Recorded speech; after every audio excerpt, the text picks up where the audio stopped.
Estamos vivendo hoje uma crise econômica muito grande.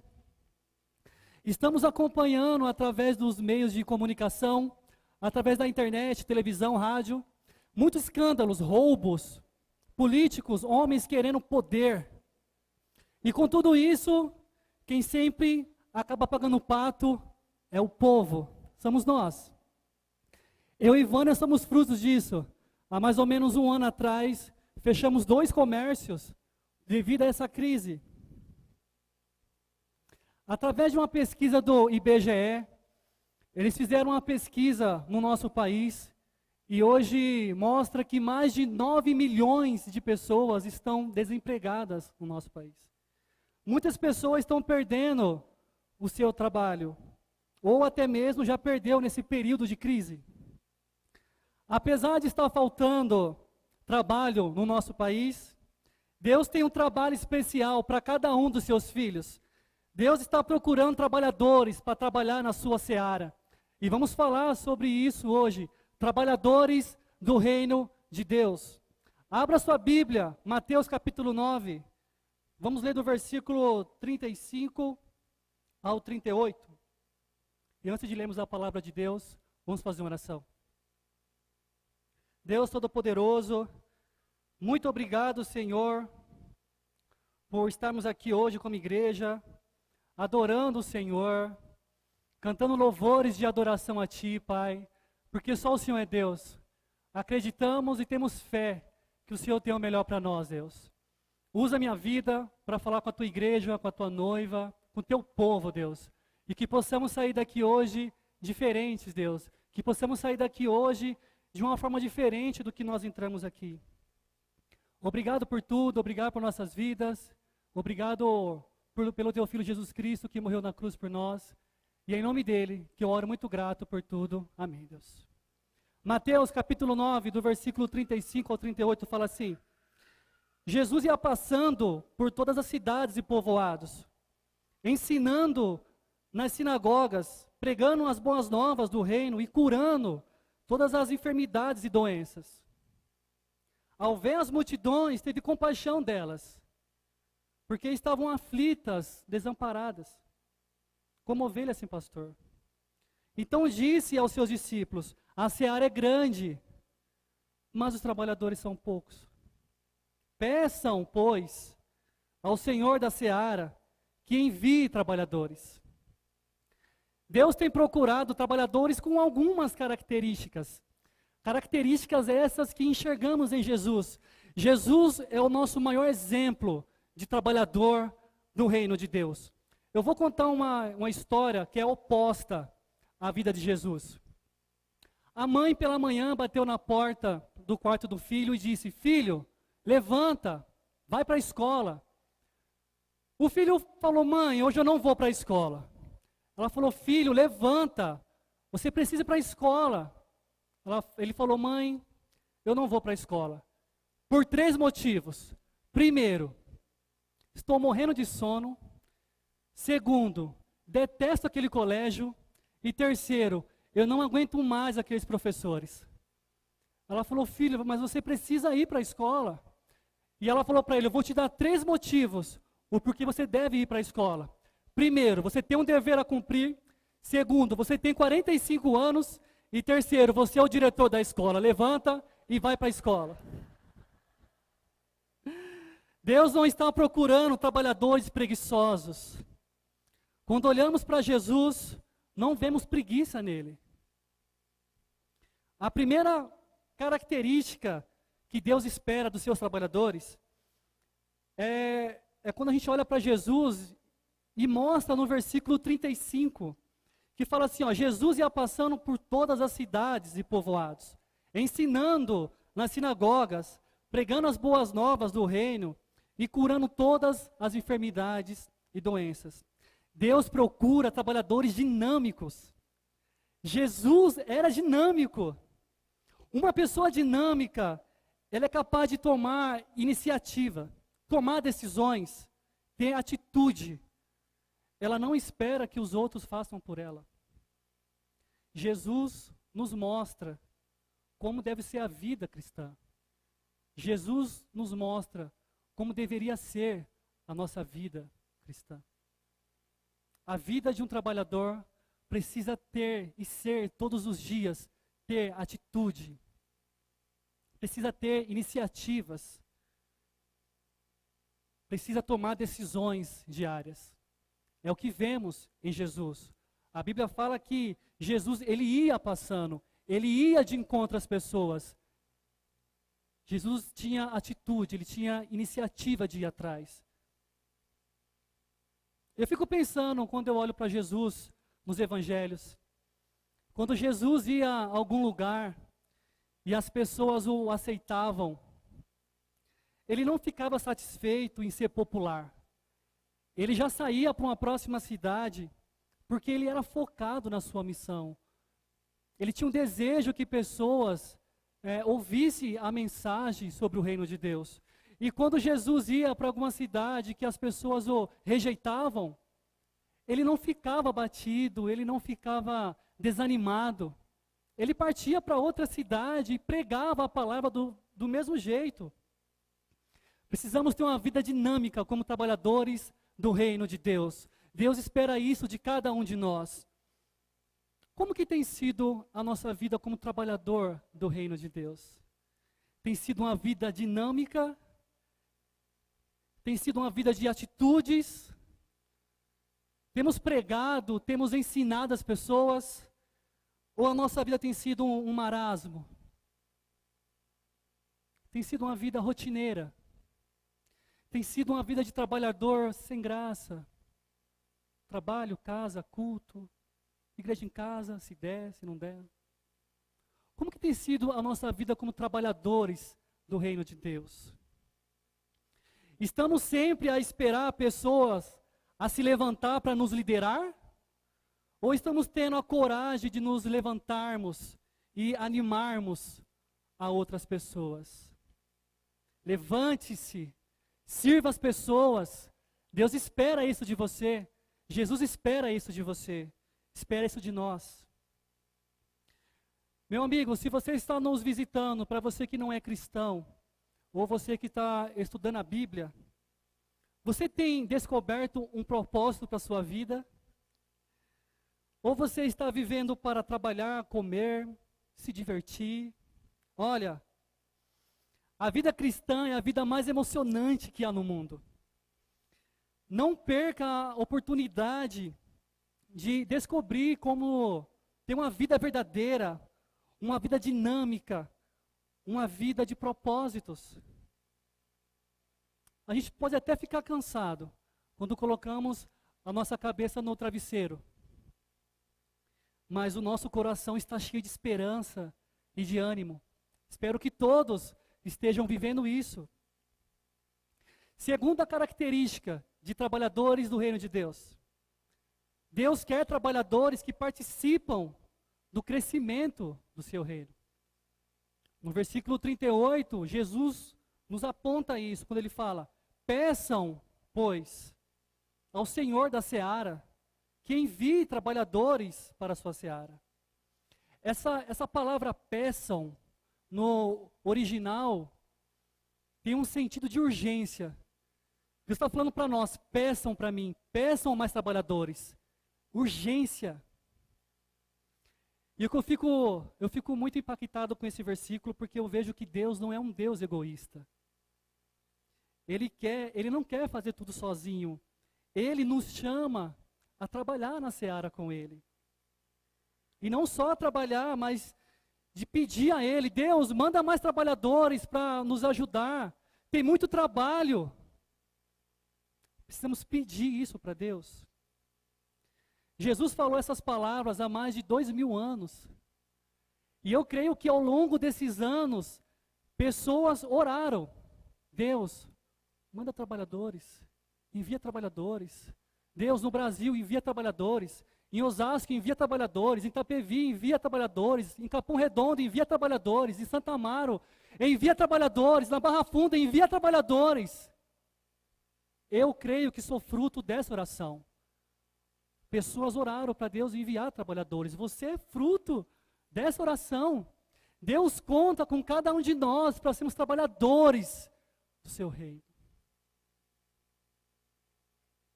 E o interessante é que essa escritura, peçam a Deus trabalhadores, nós temos vivido isso. Eu não sei se vocês lembram, mas a missão ela foi anunciada em outubro do ano passado. E a partir daí nós começamos a orar, Deus envia trabalhadores, Deus envia trabalhadores, Deus envia trabalhadores, coloque pessoas que vão estar com o coração de querer ir na missão, lá de Ribeirão Preto. Começamos a pedir, e Deus é fiel, porque hoje tem mais de 20 pessoas que estão com o coração de ir para a missão de Ribeirão Preto. 3 pessoas de Minas Gerais, uma pessoa do Rio de Janeiro e uma pessoa de Salvador. Peçam a Deus trabalhadores, Deus é fiel. Deus tem mandado trabalhadores de toda a parte do Brasil para a missão de Ribeirão Preto. Deus espera isso de nós, que sejamos trabalhadores do seu reino. Amém, igreja?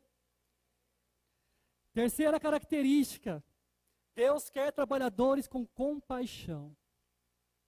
No versículo 37, Jesus nos fala assim, então disse aos seus discípulos, a seara é grande, mas os trabalhadores são poucos. Como assim os trabalhadores são poucos?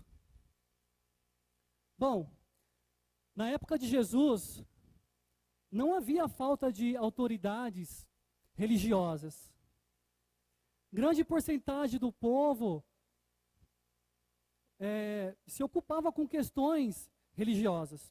Só para termos uma noção clara disso tudo. Havia mais de 6.000 fariseus na época de Jesus. Aqui nós estamos em 1.200 pessoas. Imagine 4 igrejas dessas daqui.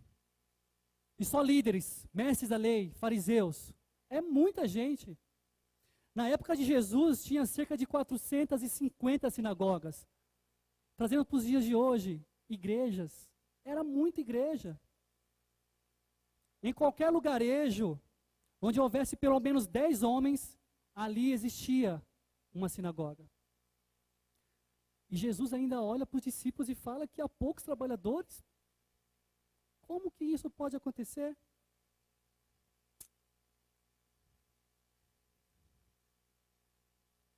Você sabe o que eles querem passar para nós, meus irmãos, nessa manhã?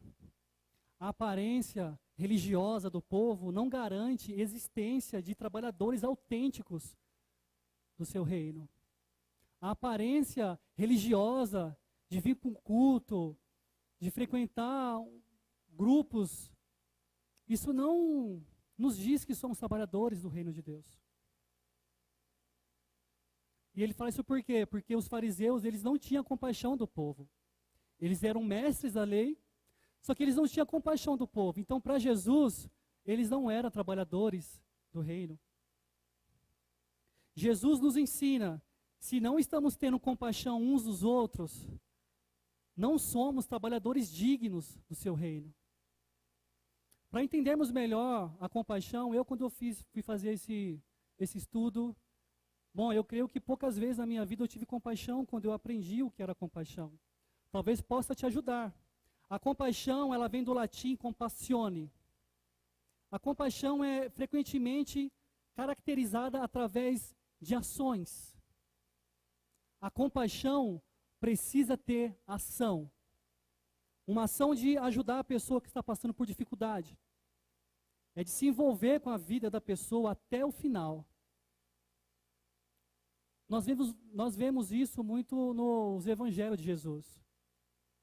Quando as pessoas procuravam por ele, ele se envolvia com as pessoas, ele ia até o final, ao ponto de curar as pessoas. Jesus, ele se envolvia com as pessoas. E a compaixão que ele espera de nós é essa, de se envolver uns com os outros. Bom, eu sou casado com a Vânia faz 5 anos. Fizemos 5 anos de casados no dia 13 de março. E durante algum tempo no nosso casamento, não praticávamos a compaixão um com o outro. As nossas devocionais eram para falar do pecado um do outro. E muitas vezes saíamos machucados. A gente entendia que as devocionais era olhar o pecado um do outro e falar, e cobrar. E a gente acabou se machucando muito com isso, até chegar a um ponto que a gente não queria mais fazer devocionais. nós começamos a colocar outras coisas nas devocionais. Porque a gente já sabia na onde que ia dar, ambos iam se machucar, não íamos chegar em lugar nenhum. Bom, enfim, isso começou a me incomodar. Falei, Deus, isso não é o plano do Senhor para nossas vidas. Nós estamos nos machucando, nós estamos nos ferindo. E através de uma conversa com um casal, eles falaram assim para a gente: é fácil falar e apontar os defeitos dos outros, mas o bom é você falar de você, dos seus erros e dos seus pecados. A partir daí, começamos a estimular a compaixão no nosso casamento. Eu me lembro de uma vez que foi tão incrível. Nós sentamos para conversar e eu falei, Vânia, vamos fazer diferente hoje a nossa devocional. Eu não vou falar de você, você não vai falar de mim. Nós vamos falar de nós mesmos. Eu vou falar dos meus pecados, eu vou falar dos meus erros. E você vai falar dos seus. E foi tão incrível. Eu me lembro de uma vez que a gente fez isso. Eu comecei a falar dos meus pecados para ela. Eu passei uma semana muito difícil. Muitos pecados, não consegui vencer muitos pecados. E quando eu comecei a contar para ela, eu comecei a chorar. E quando nós nos demos conta, estavam os dois chorando, orando um pelo outro, tendo compaixão um do outro. Olha, eu não sei se você que é casado, ou se você faz devocional com a sua esposa ou com o seu marido. Eu não sei qual o nível que você está, se você está fazendo, se você está se ferindo, ou se você já está no estágio de não querer fazer mais a devocional. Fica o meu conselho para vocês. Tem dado muito certo no meu casamento. Estimular a compaixão. Fale de você. Fale dos seus pecados. Fale dos seus erros. E você vai ver quanto que vai ser incrível. A partir daí, começamos a ter mais compaixão um pelo outro.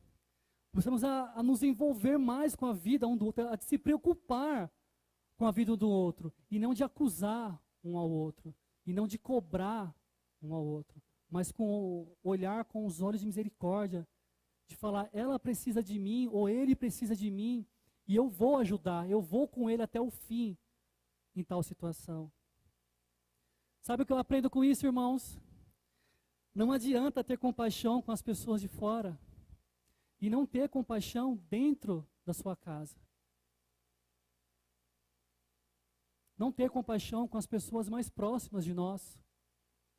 Que adianta a gente ter compaixão com as pessoas, sei lá, com o vizinho, amigos do trabalho, e dentro de casa você não ter compaixão com a sua família. Como anda a nossa compaixão com a nossa família? Como anda a sua compaixão com a sua esposa? Com o seu esposo? Você tem ajudado ele com as suas dificuldades, ou ela? Você tem se envolvido com o pecado dele ou dela? Acho que tem algo mais importante. Você conhece o pecado do seu esposo e da sua esposa profundamente, para você poder ajudar? Como anda a nossa compaixão com os filhos? Você tem compreendido o tempo que eles estão vivendo, a fase que eles estão vivendo? Você tem tido compaixão das atitudes dele? Você tem se envolvido com seu filho? Como que anda a nossa compaixão com os nossos pais? Com seu pai, com a sua mãe?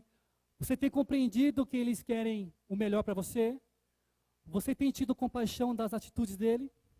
Você tem compreendido as atitudes dele? Meu irmão, para você que não é cristão, que está nos visitando hoje, como anda seu casamento? Você tem conseguido estar unido à sua esposa? Um dos privilégios de ser cristão é de aprendermos a termos compaixão. São uns dos nossos segredos para mantermos os nossos casamentos. Não porque nós somos melhores do que qualquer outra pessoa, mas é porque o Espírito de Deus, ele nos ajuda a termos compaixão e ter paciência um com o outro. A compaixão começa em casa. A compaixão começa na família. Antes de termos compaixão das pessoas que estão lá fora, perdidas às vezes, que não conhecem a Deus, precisamos ter compaixão aqui dentro da igreja, na nossa casa, a nossa família. Como anda a nossa compaixão uns para com os outros? Como anda a nossa compaixão com os líderes da igreja? Como anda a nossa compaixão com os diáconos, com os líderes de igreja em casa? Temos se envolvido com esses irmãos, com essas irmãs? Temos ajudado? Temos nos dedicado a essas pessoas? Nós temos ajudado ou temos só criticado? Que está tudo errado? Ou nós temos se envolvido e estamos tendo compaixão dessas pessoas? Como anda a nossa compaixão com os membros da igreja em casa? Você tem tido paciência com essas pessoas? Você que lidera, você tem se envolvido com a vida dessas pessoas? Você tem se dedicado a entender o que se passa na vida dessas pessoas? Deus espera que nós sejamos uma igreja com compaixão, uma igreja que se envolva na vida um do outro, uma igreja que se envolva com os problemas uns dos outros. Sermos trabalhadores com compaixão. Ao sermos trabalhadores cheios de iniciativa, trabalhadores que participam do crescimento do reino, trabalhadores que crescem em compaixão, vamos ver as multidões como Jesus. É o que ele fala no versículo 36. Ao ver as multidões, teve compaixão delas, porque estavam aflitas, desamparadas, como ovelhas sem pastor. Ver as multidões como Jesus é ver as pessoas quando estão sem força, é ver as pessoas quando elas estão sem ânimo, com um semblante abatido, com um olhar distante. Muitas pessoas estão cansadas de viver a vida que estão vivendo. O pecado traz o desânimo, tira as forças e leva toda a esperança. Ver as pessoas como Jesus as via é entender que você tem a salvação, que você tem o Evangelho. Era assim que ele via, ele conseguia se envolver porque ele sabia que ele tinha a salvação. Ele tinha o Evangelho. Mas tem algo interessante nesses versículos que nós lemos em Mateus 9. Se olharmos bem para o texto, Jesus ele vê as multidões aflitas, desamparadas, como ovelhas sem pastor. Mas por que Jesus não fez nada para aquelas multidões? Dá um entender que ele comenta com os discípulos que as multidões estão aflitas, desamparadas e ovelhas sem pastor, mas ele segue seu caminho. Ele não para e não ajuda aquelas multidões. Os discípulos também não fizeram nada para ajudar aquelas pessoas. Sabe por que ele não fez nada? Porque Jesus teria que morrer na cruz primeiro para poder ajudar aquelas multidões. E não só ajudou aquelas multidões, mas ajudou a cada um de nós, ajudou toda a humanidade. Jesus teve que morrer para nós nos aproximarmos de Deus. Jesus foi um trabalhador do reino até o final de sua vida. Jesus foi um trabalhador fiel ao Pai. Eu achei uma frase no Google que eu achei muito interessante, falando desse contexto de trabalhadores, de trabalhar. A frase é assim: o que me motiva a trabalhar é saber que um dia vou me aposentar. Eu estava conversando alguns meses atrás com a minha sobrinha de 10 anos, a Sara, que ela está ali. Eu fui na casa dos meus pais e os meus pais já são aposentados. E ela falou assim para mim: ah, tio, eu não vejo a hora de começar a trabalhar. Falei: nossa, Sara, que legal, você já quer trabalhar. Mas por que você quer trabalhar? Ah, porque eu não vejo a hora de ficar aposentada. Eu quero ficar igual o vô e a avó, o dia inteiro deitado e só vendo televisão. Falei: caramba. Tem pessoas que passam a vida toda buscando a aposentadoria. Tem pessoas que mal começam a trabalhar e já estão pensando em se aposentar. Algumas pessoas se aposentam por idade, outras por invalidez, outras por tempo de serviço. Mas algumas pessoas, quando se aposentam, às vezes elas continuam sofrendo. Elas continuam desamparadas, aflitas. Assim é o trabalho desse mundo. Assim é o trabalho que o mundo nos oferece. Você corre, corre, corre, e no final você não chega a lugar nenhum. Agora, para nós, trabalhadores do reino de Deus, a nossa aposentadoria será espiritual. Deus promete isso para nós em Apocalipse, capítulo 21, do versículo 4. Vamos até lá. Apocalipse, capítulo 21, do versículo 4. Olha o que Deus promete para os seus trabalhadores, trabalhadores do reino de Deus. Ele fala assim: Ele enxugará dos seus olhos toda lágrima. Não haverá mais morte, nem tristeza, nem choro, nem dor, pois a antiga ordem já passou. Fala para mim, irmãos, quem não quer se aposentar e ficar num lugar assim? É incrível, né? Ficar num lugar onde não vai haver morte, onde não vai haver tristeza, choro. É para nós. Para nós, trabalhadores do reino de Deus. Deus promete esse lugar para cada um de nós. Deus já fez a sua parte. A parte mais difícil, Deus já fez. Que foi entregar o seu filho para morrer na cruz pelos nossos pecados. Agora o trabalho é com a gente. Deus conta com cada um de nós. Deus conta com você para ser um trabalhador do reino. Deus conta comigo. Irmãos, que Deus possa ter muita compaixão de nossas vidas. Que possamos ter uma semana ótima, que possamos ter uma semana melhor, e que Deus abençoe a todos nós. Isso que eu queria passar para vocês, foi o que Deus colocou no meu coração. Que possamos ser trabalhadores do reino. Deus espera isso de nós. Amém? Que Deus seja louvado.